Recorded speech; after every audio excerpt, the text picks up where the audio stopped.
Hello students, in today's lecture video we shall discuss about foundation. So students, every structure consists of two parts. One is foundation, another one is superstructure. So the lowest artificial prepared parts of the structure which are in direct contact with the ground and which transmit the loads from the structure to the ground is known as the foundation. So a structure essentially consists of two parts, namely the superstructure which is above the plinth level and the substructure which is below the plinth level, and this substructure is also known as the foundation. The soil on which the foundation rests is known as the foundation soil.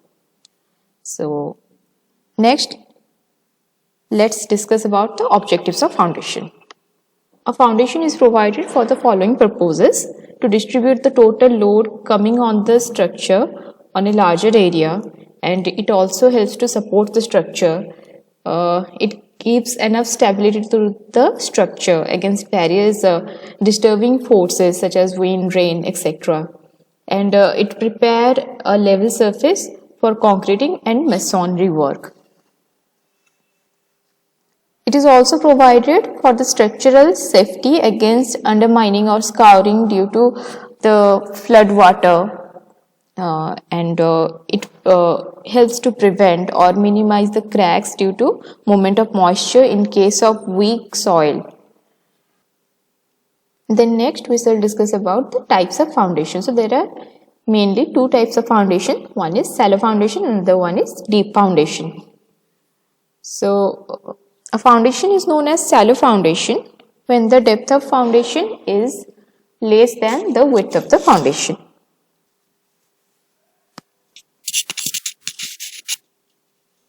And deep foundation when the depth of the foundation is more than the width of the foundation. Okay, so there are different types of shallow foundation. They are the isolated footing and combined footing. Deep foundations are also of the following two types. Those are pile foundation and pier foundation. And pile foundations are classified as friction pile and load bearing pile. So shallow foundation, so when the depth of the foundation is less than or it is equal to the width of the foundation, then it is known as shallow foundation. And isolated footing and combined footing are the examples of shallow foundation. In frame structures where several columns are to be constructed, isolated footing can be adopted, and the column involved can be provided with masonry or concrete footing. If masonry footing is provided, steps are given and the foundation area is thus increased so that the stresses developed at the base is within the limit.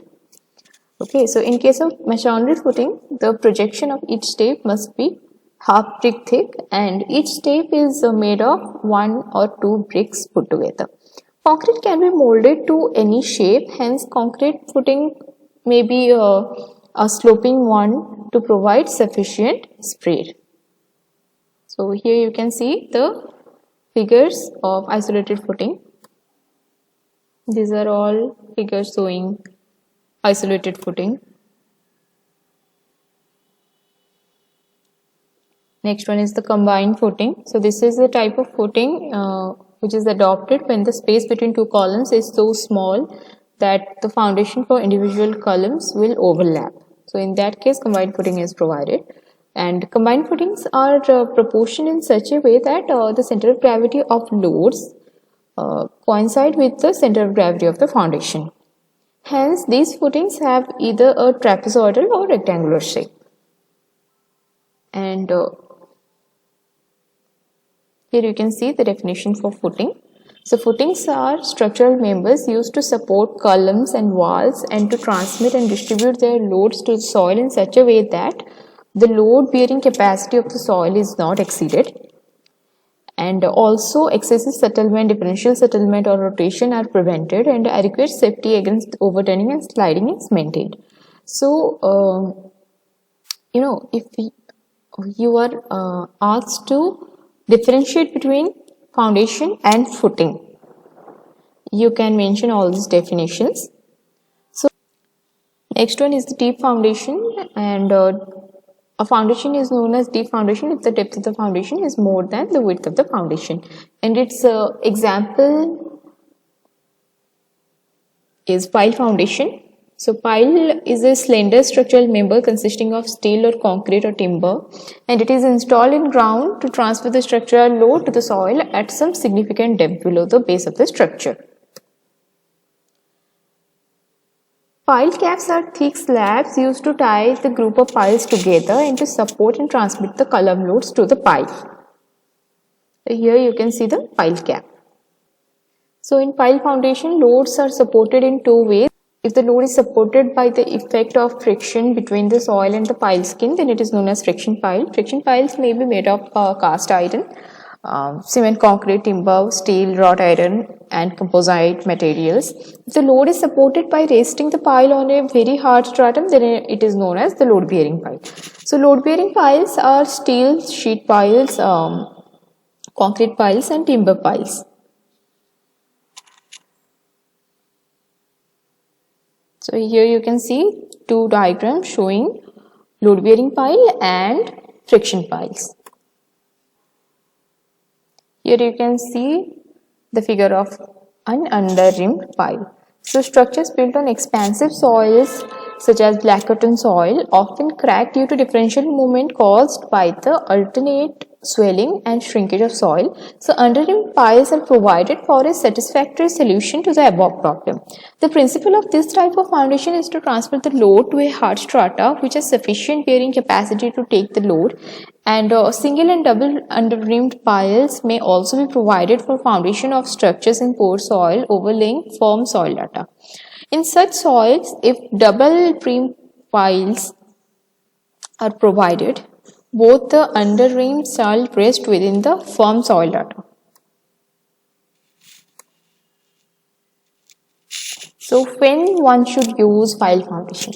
The soil near the surface doesn't have sufficient bearing capacity to support the structural load. In that case, pile foundation can be used.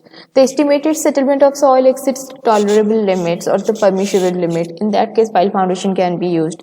The differential settlement due to soil variability or non-uniform structural loads is excessive. In that case, pile foundation can be used.